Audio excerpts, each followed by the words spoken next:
Recovery Compass seems very cool, but is it really the only use for the new shard items? Of course, referring to the Echo Shard, a brand new item which is found in the deep dark ancient city and which is used to craft that very same Recovery Compass. Is there another use for it? Right now, they haven't announced one, they haven't shown one, they haven't even indicated there will be one, and I think that for 1.19, yes, the Echo Shard will only be used for this one particular item. However, it's clearly one of those items they can come back into and add more value with later. However, if your question is, what is my reason to go down to the Deep Dark and potentially face off with the Warden? The answer is there are two unique things only in there. The Recovery Compass you're going to want to get by crafting those Echo Shards into one, and then also the Swift Sneak Leggings. Is that enough? That's something perhaps we can talk about after we mention, because while we're talking about development, something really important is this question from Stian Scudger: why is Mojang skipping March and April Minecraft Now streams? Minecraft Now, of course, being the once a month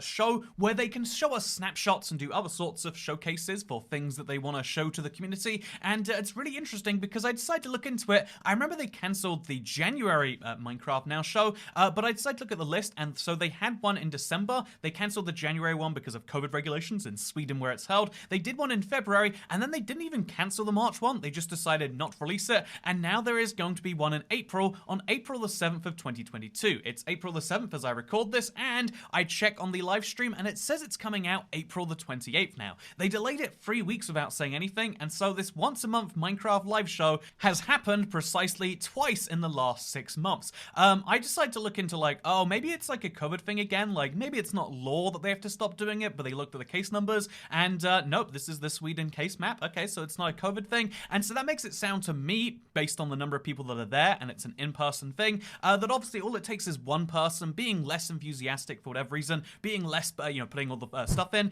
and then they need to move it maybe a couple of weeks or a month or 3 weeks in this case. And yeah, it's a very interesting thing. Obviously, they're still getting it off the ground. But in case you're looking for more Minecraft news and all of the other fun things that they talk about, sadly, it seems to be a bit of an inconsistent event at the minute, and that's why we haven't been able to reference it in our news videos for quite some time. Speaking of Minecraft news, hey Toycat, has the Warden been nerfed on Java? And on Bedrock, will the Warden have more health and deal more damage due to different combat mechanisms? And interestingly enough, we got the Warden on Bedrock. There's a lot of interesting lines in the changelog about the Warden, such as he was attacking himself. The Warden seems more developed on Bedrock right now, but I think that's just a temporary thing. However, we have the Warden on Bedrock, and so we can look at his health, and it's exactly the same on Bedrock and Java editions. It is 500 health, slightly below that of the Wither on Bedrock, which is so interesting to see. They really are committed to making this parity stuff work. They did actually nerf combat in a few different ways on Bedrock to kind of balance things out. Now your fist does less damage, etc, etc, etc. You'd have to punch the Warden 500 times to kill him on Bedrock. That sounds like a challenge if I've ever heard one though, right? I mean, 500 punches, do you think we can do it? Anyway, so yeah, I'm so interested by the fact that they're doing that and they're not making the Warden different between platforms, which clearly indicates they're pretty optimistic on making these combat changes happen. Speaking of combat changes, the Warden is the first mob where this comment makes any sense. Wario asks, does the jukebox distract the Warden? And the answer to this question is no, it does not, which is interesting because you would expect that, well, it's a mob that really cares about sound, so shouldn't the jukebox do something? And the official in-universe explanation is that the Warden cares about vibrations. That's why he doesn't care about rain, although technically speaking all sound is just vibrations, but it's just an easy way to explain that no, you can't just play loud sounds to distract him. The snowball works because you're throwing something physically, but everything else is a bit too OP to be able to be used, and so that is why the Warden is not distracted by the jukebox,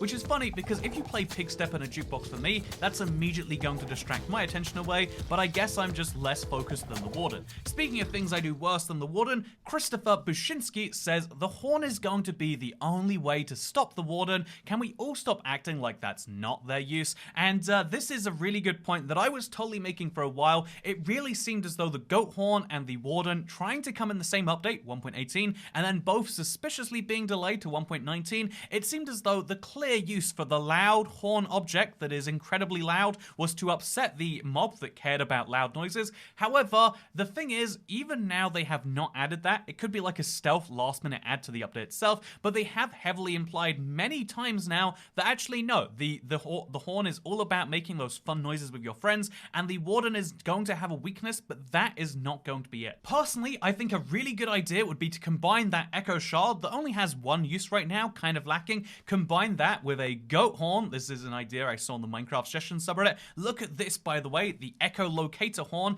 and you could use that, just by itself. I think it'd be cool. It'd be a really fun way to utilize two blocks together. But let's say you could blow this horn, and wow, not only does it make a loud noise, which might scare away any echo-based mobs, but maybe because it's, like we're in caves as we're blowing this most of the time, it could tell you by giving you some form of glowing effect around where a cave is, or giving you a direction at least, maybe scaring bats away, whatever it needs to be. I think having some way to properly locate things in caves while also scaring off the warden would be the coolest way to combine what is currently just a quirky music machine into what is also currently just a single item used for a single recipe. But maybe I'm thinking about this wrong. Speaking of things I'm thinking about wrong, Tyler Bean says, do we have any more information on the bundle? It seems like it might be skipped out on again, and I've got some very sad news for you, friend. Did you know the bundle was delayed, and they delayed it not just to 1.19, but they delayed it kind of indefinitely. What they specifically said in this press release was that archaeology, bundles, and the goat horn will not be in the wild update, but they are going to come to Minecraft in the future when we're able to add them in the best possible way.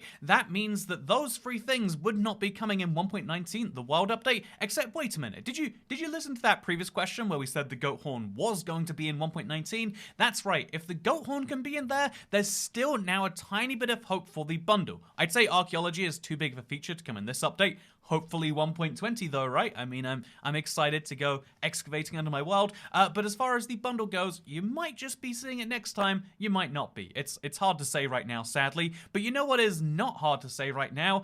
Matthew Shelton's question, where is the boat barrel and the boat double chest? The game needs those too. That was in response to my boat chest video, which, I want to mention real quick that, like, making first impression videos about snapshots and betas, it's always a hard place to be because, of course, the analysis comes long after the feature is actually in the game and we can play around with it. There are some features we thought would be amazing but haven't left that much of an impact, whereas the features that really leave the biggest dents on us, like, I don't know, in 1.11 we thought the Woodland Mansion would be amazing. How often do you go there compared to using the Elytra and the firework boosting, for example? So, those are examples of features that don't seem as big but really change the world versus features that seem like they're going to change the world and don't. And the boat chest is one I'm really torn about. But what about the boat barrel, which does seem like a good idea, and the boat double chest, which, let's be honest, everyone's thought that. Why can you only have a boat in the back of the chest? And the good news for you is that Phoenix SC has got you covered, because this is what the boat double chest would look like. And honestly, this isn't a terrible idea. I mean,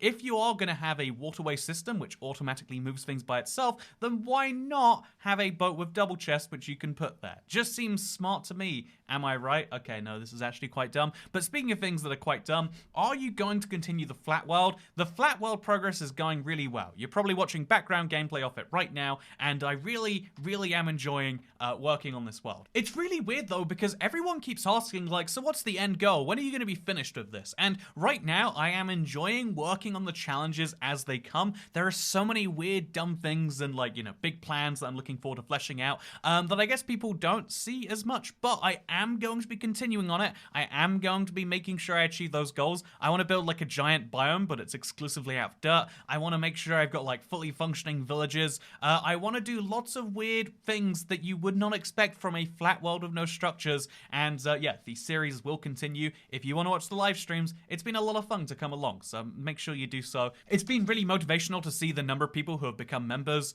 over the series recently. And I love long form survival. It's been so long since we've been able to do this, but it's cool to have a series again. Speaking of having a series again, Pete Diaz D. Wait, what was the reason for turning back? This is on. This was a question I picked out for the Q&A Saturday 2 weeks ago. Sorry that I didn't do one 2 weeks ago. It just never came together. Like, I can relate to the Minecraft Now thing because I totally just missed 2 in a row, and I'm gonna pretend like nothing has happened, except I'm one person, and that's, a giant... there's differences there, but also it's interesting the similarities I see in how this massive game we all play is developed, and also how I just make silly videos where I answer questions about the mountain that I climbed, because I was climbing a mountain in this YouTube story. I tried so hard, I went so far, but at some point I had to admit, I couldn't do it. And so today, I climbed about 95% of the UK's tallest mountain, but there's no prize for that, sadly. I don't think there's a prize for coming on 100% though, so, same amount of prizes, really. And I mentioned how I had to turn back, and it didn't really look like anything, because the most annoying thing about trying to show off this mountain, the tallest mountain in the UK that I climbed, was that, like, when you try to show snow, you can't see peaks. Like, it just all looks like white. Your brain can't see the incline. It was getting really steep. I just had walking shoes on. I didn't have, like, studs or anything to actually help me. And then also, the penalty for failure was getting higher and higher. So if I were to slip early down, it would just be going down the mountain a little bit, maybe getting hurt. But the amount of falling I would do before I came to a stop was starting to get to the stage where I would be seriously injured, or maybe, what's the most serious injury of all? Maybe that would happen as well. So that's the reason I turned back. I was at the point where I felt like I went past my comfort zone, I went past what I thought was the edge of it, and then I realized I was at the safety edge. Speaking of being at the safety edge, here's an interesting question, by the way, because why do I not have face cam on my videos if I normally have face cam on live streams, but not on the videos from my singing content? But this is an interesting one, because a lot of YouTubers, I'd say most successful YouTubers nowadays, have moved solely to the, yeah, you put the face cam on every video, it builds the brand better because people see you and they're like, oh, this is the guy, and it, you know, makes them more familiar with you and more likely to click a video or something like that. But personally, I'm still in that old YouTube mindset that I probably need to get out of like, having a face makes it just as easy for you to hate a YouTube channel as it does for you to like it. Like, oh yeah, I really like what this guy has to say, but why does he look like that? And as someone who gets all sorts of just weird comments, it's like, wouldn't it be easier to just not deal with people like that? However, I think this is one of those natural evolutions of YouTube. Back when I started making my videos, I had commentary on them, right? This was not the normal thing. Most gameplay videos when I started on YouTube were just you record the game and you upload. Commentary was this unnecessary thing. Why do we need to hear you over that? And so then obviously the thing after that is like editing, and then the thing after that becomes obviously you should have face cam on, and then you need to have like a team of editors who are always making sure that it's perfectly cut and they zoom in your face to do obnoxious things. I feel as though we can try to take the benefits of all those things without taking the obnoxious over the top nature. And so yeah, I think we're going to include a bit more face cam as random snippets on videos from time to time. I hope you enjoyed it on my swamp video. I hope you'll enjoy it on the other things where it comes up. I just I don't want to move all the way in on face cam everywhere because I don't like being looked at all of the time, and also having to look at myself. I know a lot of YouTubers have this like kind of self-loving or maybe narcissistic trait, because you kind of need to have it. You need to look at your face and you need to put it on a video and be like, yeah, this definitely improves things, which means you need to have some level of self-image. In fact, that's what I think is the biggest downside of YouTube becoming mainstream and the big career everyone wants,